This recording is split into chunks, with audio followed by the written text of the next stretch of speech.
Good Morning Business, le grand entretien. Et notre invité ce matin, c'est Nicolas Notebaert, directeur général de Vinci Concessions et de Vinci Airport. Bonjour. Bonjour. Merci d'être avec nous ce matin. On a plein de questions. On va parler des aéroports, on va parler de l'hydrogène, on va parler du transport ferroviaire aussi, puisque vous êtes aussi gestionnaire de l'infrastructure du Tour Bordeaux qui permet de relier Paris à Bordeaux en 2 heures. On commence par les aéroports. Est-ce que vous aimez les avions ? On va vous poser la question. On va d'abord écouter Augustin de Romanet, le PDG d'ADP qui vous a précédé. Écoutez-le. Si demain matin, le trafic aérien devait décroître, ça n'est pas une tragédie existentielle pour nous. Je ne me mettrai jamais en travers de ceux qui veulent avoir des comportements plus responsables. Je pense qu'il faut être aussi raisonnable que possible dans ces comportements pour la période de transition qui va durer à peu près 20 ou 30 ans et qui ne doit jamais nous faire oublier que sur le long terme, c'est le transport aérien qui va être le système le moteur de CO2. Est-ce que, comme Augustin de Romanet, Nicolas Notebaert, vous ne mettez pas en travers de ceux qui veulent prendre moins l'avion ? Il n'y a aucun problème à ce que le choix soit individuel. La question collective, c'est comment on diminue les émissions de carbone. L'avion, vous l'avez dit, je crois, Christophe Jacobacci, il y a quelques jours, c'est à peu près la voiture aujourd'hui. Une voiture thermique. C'est ce que nous disent les pilotes d'Air France. Quand on prend l'avion, maintenant, il dit vous avez fait 2,7 litres 100, vous avez fait 3 litres 100. Voilà. Donc, par exemple, le pire, c'est de rouler tout seul en voiture pour faire de la longue distance. Ça, faut le proscrire. Ouais. Mais ce qui est important pour réaliser cette transition énergétique, c'est que immédiatement, il y a des solutions pour la voiture. Moi, j'ai la chance de rouler en voiture hybride. Je roule en voiture électrique en ville. Dans l'avion, ça va prendre un peu plus de temps. Donc, le gros travail pour limiter les émissions des avions, c'est ce que nous faisons dans les aéroports, limiter au maximum nos émissions dans l'aéroport. J'y reviendrai. On est leader mondial de la décarbonation des aéroports. Et ensuite, de travailler à l'avion du futur, ce que nous faisons avec Airbus, pour ce que, au plus tard, en 2035, il y ait les premiers avions à hydrogène vert.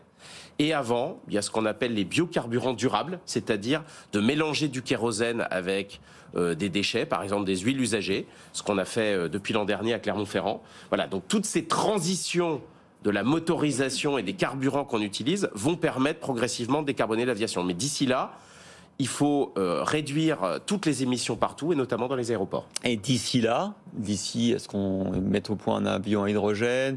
Est-ce que le prix des biocarburants diminue ? D'ici là, est-ce que, comme Augustin de Romanet, vous disiez avec vos actionnaires de Vinci, écoutez, si on ne croit pas au cours des prochaines années, c'est pas bien grave ? Nous, on suivra la demande. Nous, on accueille des compagnies aériennes, des passagers dans le monde entier. Et la situation géographique des pays est très différente. Vous l'avez dit tout à l'heure, on opère une ligne à grande vitesse entre Paris et Bordeaux. Entre Paris et Bordeaux, il y a une solution de grande vitesse en 2 heures. Donc, bien évidemment, avant même l'interdiction du Bordeaux-Orly, les passagers avaient massivement migré sur le train. Quand vous avez, à l'inverse, des pays où la population augmente beaucoup, où le niveau de vie augmente beaucoup, la plupart de ces pays disent « Attention !» Vous avez consommé du carbone au cours des années passées. Nous, on est en plein développement. Et l'un des enjeux de notre développement dans ces pays, c'est justement de les pousser eux aussi à la décarbonation de leurs infrastructures en profitant un petit peu de notre vision et de notre histoire. Donc, imaginez que simplement dans un seul pays, on va régler les émissions, non. À l'échelle mondiale, il faut décarboner le transport et c'est notre mission, notre œuvre principale chez Vinci. Justement, vous avez 70 aéroports, 8 au Brésil, 3 au Japon par exemple, en France, Lyon, Saint-Nazaire, Nantes, l'Atlantique, Rennes. Est-ce qu'on met en place la même politique de sobriété à Salvador de Bahia qu'à Osaka ? Ben oui, c'est ça la magie de notre politique et de cette industrie. Les aéroports, ils se ressemblent. Vous connaissez les procédures de sécurité, de sûreté, de navigation aérienne. Mais nous, notre vocation chez Vinci, c'est d'exporter entre les différentes plateformes de notre réseau les bonnes pratiques. Et la magie, c'est que ça marche. Je vais vous prendre l'exemple du Brésil, dont parfois on conteste à juste titre certaines des politiques. En matière aéroportuaire, ils nous ont retenus depuis 5 ans comme le meilleur aéroport écologique du Brésil, à Salvador de Bahia. Donc ça veut dire qu'on peut exporter un certain nombre de pratiques de décarbonation. Mais qu'est-ce qui est bien alors ? Alors, on a installé des panneaux photovoltaïques pour produire de l'énergie verte sur l'aéroport. On traite complètement l'eau de l'aéroport. On met 0 déchet en décharge. Il n'y a plus aucun pesticide. Il n'y a plus aucune ampoule électrique. On met ce qu'on appelle des LED. Et enfin, on optimise la température. On a tous vécu cette expérience où on est trop climatisé quand il fait chaud ou trop chauffé quand il fait froid. Hier, dans le cadre de notre plan de sobriété énergétique chez Vinci, on a décidé que cet hiver, dans les endroits un peu froids, on ne chaufferait pas les aérogares à plus de 17 degrés. Ah, il faut mettre un pull quand on vient chez vous. Quand on prend l'avion, je fais confiance à nos passagers. On a souvent un petit manteau.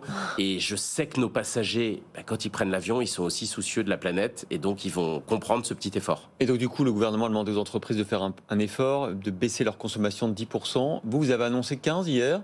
Tout à fait. Oui, comment vous allez faire Alors, Xavier Huillard, notre président directeur général, l'a annoncé hier. Vinci, c'est un grand groupe français qui a des installations industrielles et aussi des concessions. Donc, on va faire 15%. Comment on va faire ? On remplace toute l'électricité par des LED, je l'ai dit. On va réduire les températures, 19 degrés dans les bureaux, c'est le minimum possible en France, et 17 degrés dans les aérogares. Mais là encore, notre modèle mondial va être intéressant, puisque hier, dans le cadre de notre journée de l'environnement, j'échangeais avec nos aéroports du monde entier, et on a décidé conjointement de regarder si on peut faire pareil, 17 degrés quand il fait un peu froid, pas chauffer ces grandes aérogares, et de ne pas climatiser quand la température extérieure elle est de 26 degrés ou moins. Comment se porte le trafic aérien justement ? Vous avez à peu près 255 millions de passagers, c'était le chiffre 2019. Est-ce qu'on est revenu à ces chiffres d'avant Covid ? Alors ça dépend des régions du monde. Dans les Amériques, notamment Amérique du Nord, Amérique centrale, on a des aéroports qui sont déjà au-dessus de 2019. République dominicaine, Costa Rica pour nous.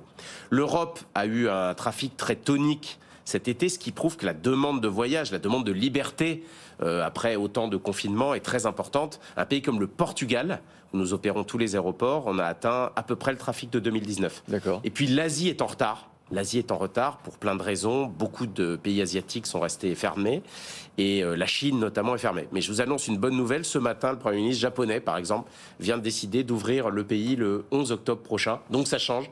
Les Amériques d'abord, l'Europe très fort cet été et l'Asie qui viendra sans doute un peu plus tard. C'est quoi les prochaines cibles pour vous ?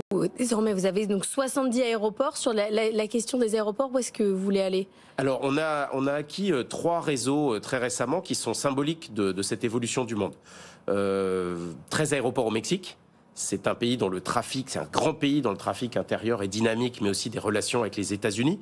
Et vous savez que les États-Unis vont sans doute replacer une partie de leur industrie de la Chine vers le Mexique, pour des raisons géopolitiques. On a remporté les aéroports du Cap-Vert, qui sont des îles au large de l'Afrique. Des îles, ça a besoin d'aviation. C'est un pays à la fois touristique et en plein développement. Et on a été attributaire de l'aéroport de Papeete, Tahiti.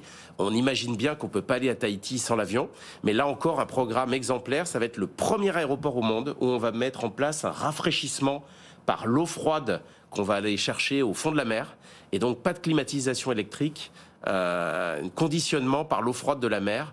Ce sera une première mondiale proposée par Vinci. Alors on parle beaucoup d'hydrogène ce matin, on était avec le patron d'Opium, la voiture à hydrogène. Je ne sais pas si vous croyez à la voiture à hydrogène, mais en tout cas apparemment vous croyez aux avions à hydrogène. Vous êtes dans le fond hydrogène français. Pour faire quoi ? C'est quoi votre vision de cette transformation, ce basculement vers d'autres énergies ? Alors, comme vous l'avez signalé, l'important c'est l'énergie. C'est pas le voyage, c'est pas la mobilité. Notre besoin de déplacement, il changera pas. Comme notre besoin de logement, de nourriture. Ce qu'il faut, c'est changer l'énergie pour se déplacer. L'électricité, quand elle est décarbonée, c'est une bonne solution. Mais ça ne marche pas pour de la très longue distance en avion. Donc c'est pour ça qu'Airbus, en tant qu'avionneur, dit « Nous, on travaille sur l'avion à hydrogène à 2035, mais on est leur partenaire pour changer les infrastructures parce qu'on faudra produire de l'hydrogène vert sur les aéroports. C'est ce qu'on va faire à Lyon. Mais on est aussi actionnaire et fondateur, avec Total et l'Air Liquide, du plus grand fonds mondial d'hydrogène vert, initiative française, parce que l'hydrogène, ça va se développer partout. Dans le ferroviaire non électrifié, pour remplacer le diesel, pour les poids lourds, sans doute un peu plus prometteur que pour les véhicules. Mais ça vous ne croyez pas au Opium qu'on a reçu alors ? Tous les modes de transport vont être touchés. Les voitures, les bus, les poids lourds et aussi les avions. Et c'est très prometteur. Simplement, dans l'avion, ce sera de l'hydrogène liquide. Ouais. Et comment vous faites pour produire de l'hydrogène vert dans les aéroports ? On a vu hier qu'on pouvait faire de l'hydrogène vert grâce aux éoliennes, notamment le offshore. Comment vous allez produire de l'hydrogène vert dans les aéroports ? C'est très simple. On utilise toute la surface disponible dans les aéroports en mettant des panneaux photovoltaïques. Et à Lyon-Saint-Exupéry, en France, on a lancé notre plus important projet de tous les aéroports français, là, récemment.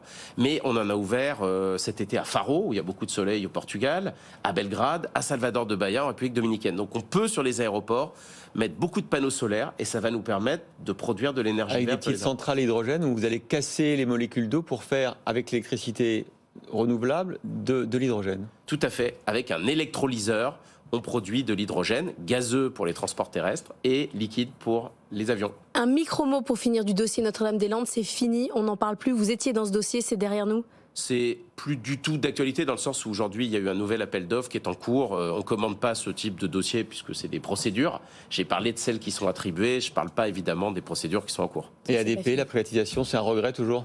Pareil, il n'y a pas de regret. Soit il y a des procédures et on avance, soit il n'y en a pas. Aujourd'hui, il n'y en a pas. Et comme je l'ai dit, on a de quoi s'occuper. On a 70 aéroports. On est le premier opérateur privé mondial. Et il n'y a pas de plus beau challenge en ce moment, notamment pour les jeunes, que de décarboner la mobilité. Préserver la mobilité tout en réduisant les émissions. On est leader dans cette activité. C'est une grande fierté. C'est un appel au CV ce matin de Nicolas Notebaert, directeur général de Vinci Concessions et Vinci Airport.